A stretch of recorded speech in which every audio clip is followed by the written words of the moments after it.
Hey, what's going on, How everyone? you doing, Dave? I'm good. I'm good. Welcome back. My name is Dave Amerman, head of client partnerships at Goldin, and I have Carlo Civitella and Ryan Krupa, and we are here to talk a little bit about the hobby. And I saw a lot of new faces getting in the hobby. We've seen a lot over the last couple of years, but last week we saw a pretty big name enter the hobby. I'm talking about Drake. There was a big box break with Drake, Ken Goldin. These guys opened $1 million. Run it again, Ken. Yeah, I mean, Carlo, what'd you think of that break, man? I mean, I usually go to bed early, but I was up 2 a.m. watching it. I mean, it was cool. The energy was great. Thought Drake was awesome. He was actually pretty knowledgeable. He pulled up that kind of that Clark Kellogg comment. He knew the Jordan was coming.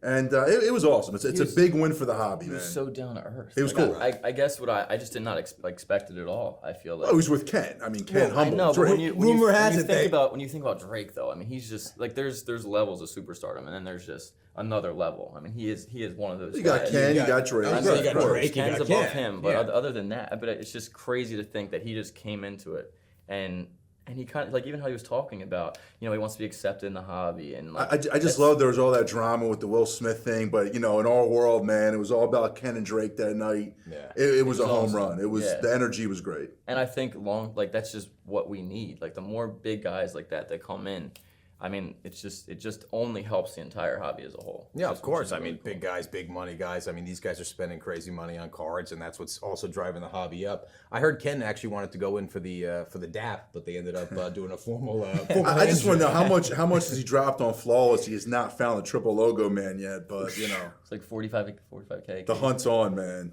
Yeah, that was $1 million, bit easily $1 million bucks there. Well, anyway, so I want to talk a little bit about how we got started in the hobby because we've been doing this for quite some time. I mean, Carlo, you've got to be doing this for a while, man. Tell us how you got started. I mean, look, man, I've loved cards since I was a little kid. Obviously, I mean, I remember my parents still taking me to card shops and all, and I'm 37, so 92, 93, I was like 8 years old, man. I was hunting Shaq rookies. It was fun back then. Now obviously it's just become such a business and all. And Were you going for the classic Shaq rookies or like tops? dude, 92, 93 Fleer, man, still one of my all-time. You know that one of my all-time favorite sets. But it's just one of those things, man. You can turn your passion into a career. It's the dream. So. Did you see it being a career though? I mean, Never. I think everybody Right. Not to cut you off. No, just, you're right. Looking like now, like where we're at and stuff. Nobody saw this as a career. Nobody saw this. Well, as you're like a handsome guy. You can find a career doing anything, bro. Yeah, I was but- doing movies before this. Right. But then it's like it's just got. No, tired but of it. you're right, man. It's just one of those things. Every time I was not working, I was on eBay, right? I was on Instagram. I was looking at cards. So, to be able to do this full time is definitely a dream, So take me through it though. You started in 92, 93. Were you ever out of the hobby or did Yeah, you kind of like stay in? as you start to get a little bit older, you don't think you want to do it anymore. But it's one of these things like when you love cards, you're always in. It's never over, right? So, eventually my love just came back. It never ended, and Chelsea came back. You said. yeah, obviously, Chelsea's first, then It's cards. true love. All right, It's close, but for me, luckily I had a mutual connection with Ken, and I knew he was looking for a consignment director, and Ken and I hit it off well, and I've been off and running now for over a year. It's been awesome. Good stuff, man. Good stuff. So Ryan, obviously you're not nearly as old as Carlo. Easy. Clearly, but, obviously, yeah. Take me through it, man. I mean, me and this guy actually met years ago. We He did. was just a little guy at the card Still shows, is a little but- guy, but Right, I mean, I'm a little bit bigger. There you go. Wow. Whatever, more So time. But tell me about it, man. yeah. So I've known Dave probably, I don't know, it's like 7 years, probably something, sure. even Yeah, longer sure, than that, sure, something like sure. that. And I think for me, like I got in it when I was like 7 years old. It's just something that my dad did a little bit, and he kind of got me. He started the itch. I think what happens is once you start collecting a little bit, you just get deeper and deeper into Absolutely. it. And I think that's what happened to me. Is I went into it just as something for fun. And then I just got hooked. I mean, honestly. What did you Yeah, I like was as gonna a say little kid? he's hunting Shaq rookies. So, Yeah, what did you I like as a like little shiny kid? stuff. I Yeah. still like shiny stuff. Shiny to this stuff? day. I mean, That sounds about right, that's bro. the problem. Man, I was Anything collecting shiny, 91 I see Fleer, something man. shiny and I go for it. I mean, it's true. how I I've see that. always I can it's how see I've that. always been. So I just remember like walking around a couple of card shows or whatever the case may be, and you see like a couple like LeBrons or whatever the case may be, and I wanted that. I want that card. How do I get that card? And I just remember thinking to myself, okay, if I want to get this, back then a $3,000 card is a crazy price tag for a card. Absolutely. But I thought to myself, all right, what do I have to do to get that card? What job do I have to get? Like, what extra hours I have to do on the side or whatever. It kind of like taught me in a lot of ways, value of money and like what you do with the money and how money can grow and stuff. So, I mean, like I said, the more I got into it, the more I just got hooked, and I just didn't want to get out of it. And I was very lucky. I got in with some pretty big time cards early on. What are your first like big time cards? I mean, I've had some big ones. I've had a couple of Trouts. I had a Trout, actually red refractor, which was huge back in the day. Some of the biggest LeBrons for sure. Huge. Some of the biggest LeBrons for sure. And like I said, people look at the collection and they'll be like, oh, how are you dropping X amount of dollars on that card? That's not what it's about. It's about I genuinely collected who I liked. I collected the players that I loved, and I didn't really worry about the money because over time I figured if I collect who I like and I'm enjoying it throughout the process, if those turn into really good investments, then that's great. And if they didn't, I'd still love those players. So nothing would change for me. And luckily they did turn out to be, pretty. How about Dave though, man? He's the seasoned veteran here. Well, Yeah, he's been there forever. speaking of shiny things, I was expecting him to come with little shinier pants today. I wanted to keep it, conservative. I don't want to outshine them too much. So. Appreciate that, man. Yeah, unlike Ryan, who started collecting with like LeBrons. When I started collecting, LeBron was like an embryo, pretty much. I mean, he wasn't even born. I think he was probably like 6 or something. I actually started in '91. But not like with shiny cards back then. They weren't around then. Not to stop him though, but because he started in '91, because a couple of years prior he was 12 pack. So you got to just don't leave that part out. He was a reality TV star. Let's call it like it is. That was like 15 Let's call years it like it is. after. He was a heartthrob. He was posing in his underwear. Keep going. We'll get there. We'll get there. We're starting in '91 when I was like 8 before the 12 pack. But back then we had like '91 Fleer cards. They were not exciting. You could pull an insert, I was a baseball collector. So in '91 we go to Walmart. $5 would buy. I'm sorry, $1 you can get 5 packs. We were always hunting like the little black cards that came in the '91 Fleers, which are completely worthless. Mike Greenwell, there was a McGuire in there. Darryl Strawberry had a card. Nothing crazy value. I mean, that's when I started collecting. Believe it or not, though, I was like trying to go for the older packs then. So first pack of cards I ever bought was a 1986 Topps baseball, which there's nothing in there. '87. I started collecting because my brother did, though. It wasn't even like I watched baseball and I loved it. I played baseball. I enjoyed playing, but I didn't really know who was who. My older brother started collecting in like '89, and he had this little '89 Topps collection. Griffey, I remember man. it. Oh, he loved it. He had that iconic, Gary right? Sheffield. I mean, he could name Dallas Green was the manager of this team. I think it was the Yankees, actually, at the time. He started making a list. My brother was like a list maker. So I was like, I want to compete with him. Like, I'm a younger brother. So I just started buying cards, and then I kept going and going. And he eventually gave it up a few years later, and I kind of kept running through it. Mid-'90s internet came around. So before eBay was around, actually, it was Beckett.com had like a forum that you can trade and sell. So I was in middle school, literally like trading like $100 Randy Moss rookies and things like that. Or maybe that was even a little bit I missed those early days, in high school. It was great. Yeah, I mean, you would literally put a stamp on it. You'd send the guy a money order. You'd hope to God something came back in the mail. I mean, it was really like the Wild West. And then, I actually never heard of this. So you would post a card on Beckett. yeah, it was like a forum, like you would post a card. Okay, like blowout or something. Yeah, like, hey, I got this awesome card. Nowadays, Facebook and other things, and a Right. guy would reach back and say, I'll trade. A lot of times I didn't have tons of money then, so I was trading. So I would want to trade this card for that, and you would literally put a stamp on it, send it out, and like cross your fingers that your trade was coming back through, and it was whoever like would initiate the trade would start it. Then eBay came around in like '98. So, I was buying like 98, everyone knows that was my year. I mean, McGuire was hitting 70 home runs. Everyone knows it was his year. Speaking of which, look, I got a Oh, Tiffany. there it is, Look. baby. Oh, I got the man, Tiffany this is McGuire free rookie juice. right there, man. That's huge. Off center, 85 Topps. That's the only right way. there. This is huge. I mean, it's a $25 card, guys. That's the So Tiffany. enjoy It's like that. Enjoy that. $200, Enjoy man. that. $200. Can I see that card? Yeah, absolutely. Off-centered Tiffany McGuire. I rookie. love that, man. It's 200 nostalgia, bucks. Yeah, man. it's cool. I mean, come on. I remember in '98 before he actually broke the record. I was lifeguarding. I had a couple bucks. Keep that close, right in the pocket. right in the salmon. Dude, I still have tough stuff magazines from back then, man. It was such a good time in the hobby. I miss those days. It's kind of like the Beckett books, though. I mean, I used to Yeah, love the tough Beckett. stuff was a thick book though, man. It had everything. You were a Beckett guy, right? I was a tough stuff I was a guy. Beckett guy. You know, I think I got into Beckett. Well, I liked that it was thinner, but I actually Yeah. went to a garage sale once, like in the early '90s, and this guy was selling like every Beckett from the '80s on. I remember this. I was 5 cents a Beckett. I was like leaving with. I couldn't even carry it. awesome. Me and my buddies kept walking back. Another $1. We'd be there all day just buying magazines and stuff. You know, I mean, and I remember he had like an '89 Upper Deck set that he was asking like $50, and nowadays, you know, you could probably get it for that. That was the King Griffey Jr. rookie card. I mean, and #1. Yeah. Since then, I just kind of was into it, but professionally for me, I actually started my own auction house in 2007, right around the time I was doing reality TV. And I had a couple buddies invest in the company and work with me. And in our first ever auction, we were called Modern Marbles. For some reason, I just thought modern trading cards are going to be popular, and it wasn't just that. It was more like no one was doing it. Yeah. Everyone was doing vintage. Everyone was kind of doing the older stuff. So I was like, let's do modern insert cards. So I started that. Our first auction actually sold the BGS 10 pristine Joe Montana rookie for, I think it was like 65 grand. It was the third highest. A ton back then. Third highest football card right. ever. Actually, the only 2 cards ever to sell higher was the Bronco Nagurski 1935 card, and it actually sold twice. Otherwise, I was the third highest. Now every auction we run, 100K football cards left and right. I mean, it's changed Incredible so much. what's happening. You become numb to it, though. I think that's the thing. Like these prices that you're seeing these days. Like back then, like you said, 65,000 was like forget about unheard it. of.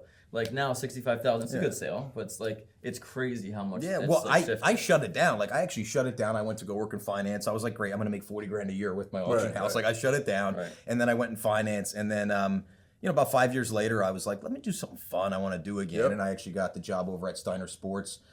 Just as a retail sales guy, like we were literally going and just calling people, trying to sell like Steiner memorabilia. It was like a whole different world, and people were buying it. Like That's you'd when call we them met, up. when we were at Steiner. Right. You want the Jeter ball. You want this. This guy's a big Yankees fan, I big am, Jeter big fan, fan. I'm a big big Yankees fan myself. I mean, Judge and Stan are gonna hit All right, 100 come on. homers this year. We know that. It's But yeah, I got back in at Steiner, and then you know, after 5 years at Steiner, ended up over here at Goldin. Before we went crazy, we had like 12 employees when I started, and then obviously we brought. I think I was Carlo like on. 20. Not coincidentally, the company exploded after I joined. So I, you know. Well, yeah, I think we're over 100 now. I mean, it's insane the growth. Absolutely. It's just funny too. As much as you know, it's a dream job and all. It's a grind. I mean, I don't think people understand how hard we work. It's 24/7. It's global. That's what it is. I think anybody who asks, like, you know, about the job, I love it. There's no question about it. But my God, the hours. I mean, But it's not like we're working. I mean, yes, the hours never what do you stop. mean? I look up from my phone to say hi to the wife and kids occasionally, and look right back into it. It's all weekend is. long. It never is. sleeps. A man is an angel, bro. To put up with you, she's an angel. Come on. Yeah, but it's we never work a day in our life if we really enjoy it. You know, if we look at it that way. and that's true. But Except for when you first started. Because when Ryan first started, this guy, I had a stack of sets to the roof. I did. And I was like, Yeah. I need you to count all the cards in these sets and just make sure all the cards are there I for was like in a blazer. a month. I remember This was showing up in a super- blazer. Everyone's in like t-shirt and shorts, and I'm like, am I in the right place? And I was like, He's filling out submission forms. I remember I and he's met, counting Beckett sets. Ken. He's submission. like, why are you wearing a blazer? I was like, all right, this is great start. Awesome. Like, Yeah, to get started. Well, look, it was between you. We had another guy, Arthur Torres, who interviewed, and I mean, Art, you know, was shining in that interview. And then obviously a few months later, Cruz came on board. But Two you know, studs, man. We got, I know, we got a both great those studs. squad, Yeah, man. We got a great settled squad. for me after. It's We okay. settled for It's all right. groups, and he It's all right. it was a wise investment. It's all right. we have a great squad. Yeah, it really. That's the best part about the job, honestly, for me. As much as I love the cards, I mean, I love you guys, which is so cool. I mean, we really are. Thanks. I wasn't like not specifically you, but no, but it really is. It really is. That's the cool thing about it. It really is a family, and when you have that, we can kind of bounce things off each other. We all want to genuinely take care of our people, Of course. And as much as we think we know about everything, there's always something you're learning new about this card, or how to handle this process, or how to market something differently, whatever the case may be. And we just constantly bounce things off each other. And I think that's what makes us so good, is because we are that team that genuinely wants to see each one of us do well. Of course, man. Yeah, well, and same goes for the consigners. I mean, we're taking their items, we're listing them up in auction. We are going to make more if they sell Right. more. We're on the So, same team. We on only do each as well as they line. do, man. Right, This but is- every auction, middle of the Yeah. auction, here it comes. Oh, where's the bid coming in? It's tough. There's a lot at stake. It can be an emotional roller coaster. I mean, I think us being collectors first and selling on auctions, we can relate and understand that it's up and down. It's tough. Like I said, there's just a lot at stake. Right. Yeah, and not only that, I mean, building these auctions, right? Like we get all this great items in here, but we also have to look at it and say, hey, I don't want to run 25 Jordan rookies in the same auction, Right. even though, we may have to run a couple or a handful. I mean, there's commitments. People need that money. They're Right. selling it for a specific reason. But like, we'd rather say, hey, look, we're not going to kill the hobby. I mean, every auction comes in, we're pushing cards to the next auction, and we're obviously communicating Listen, with these the stabs. But consigners always come first. I mean, that's not to sound corny or cliche, but they do with us. I truly mean that. So it's it's a grind, Super man. corny though. It is corny. It is corny. I mean, Carlo actually had some consigners at his wedding this past did. weekend. Yeah, I had the we See had how close they are, man? we had the COVID wedding, so we did the reception. Luckily, my two boys were here. We awesome. Snuck a bunch of tequila, but all in all, it was a great time. So. It was really good. And I think the other cool thing about our job too is, people say like, oh, how's it working for Ken Goldin? You can't explain it. There really is no explanation. Well, like look. if your phone rings at 3:00 in the morning, you better pick up that phone. Listen, like I always say, man, like that phone. I have tons of respect for Ken. Oh, of course. He's at the forefront of everything. He started this. I mean, He's accessible. right. He cares about every single card in the auction. I mean, it's actually incredible. Yeah. So, he kind of sets the tone, and so he's impossible to outwork. So, I mean, even Drake saying it on the live. I mean, last week he was literally saying, a beast, man. I'm talking with the hobby godfather. Right. Like, that's crazy. I mean, this is like Drake saying it to Ken. Like, I think we work for him, so you kind of get, like I said, numb to that a little bit. But, to the outside world in this hobby, I mean, Ken is like a god. I mean, it really is like that. It's like that. I mean, Ask Ken, Ken will tell you the same thing. Yeah. Well, it's actually interesting you said that, because when I came over here at Steiner, like, I was the auction manager, and it was like nobody even got involved in the auction. Like, if we launched an auction with 100 photos like missing and it went live, no one would even notice, like, in the whole company. Yep. And it was always just, Dave, just what do we got to do? And I was always saying, maybe let's run weeklies, let's run bi-weekly. I was just trying to figure everything out. And for me, I actually said, look, Ken is an animal. The auction at Goldin is crushing it. I actually want to come here and like see, I've seen Brandon Steiner at work, I've seen Bill Master, I've seen these guys.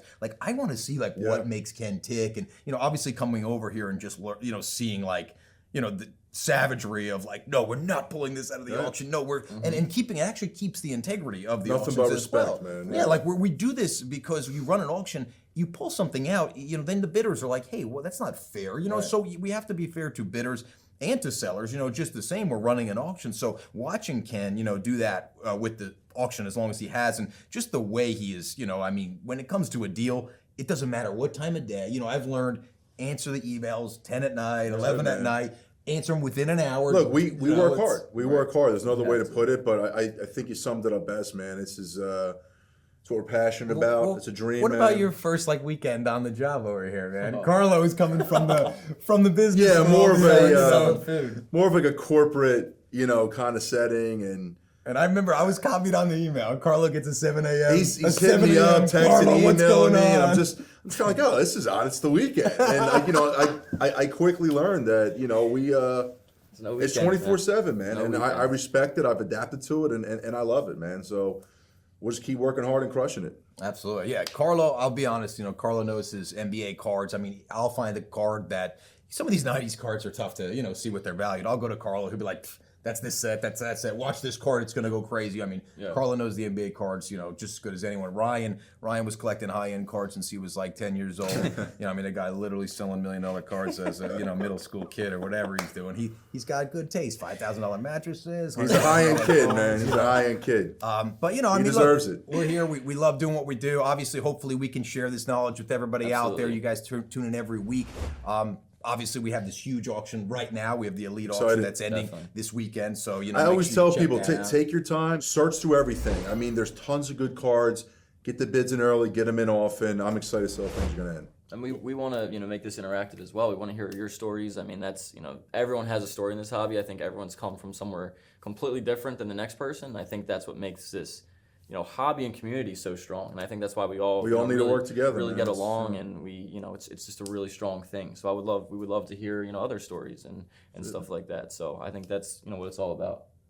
Tearjerker Crush right it. there. I mean, Squad, that's- squad, let's go, baby. We should get like a handshake or something. Every Yeah, week or we'll- Golden something. boys, we'll figure it out. Figure it out. We'll figure it out. I get excited. We'll be here next week. Yeah, well, guys, make sure you check out the Elite Auction on goldin.co, and we're going to be here every week, so hopefully you tune in. And yeah, if you have anything you guys want to hear about, let us hear it, and we'll see you guys next week. See you guys.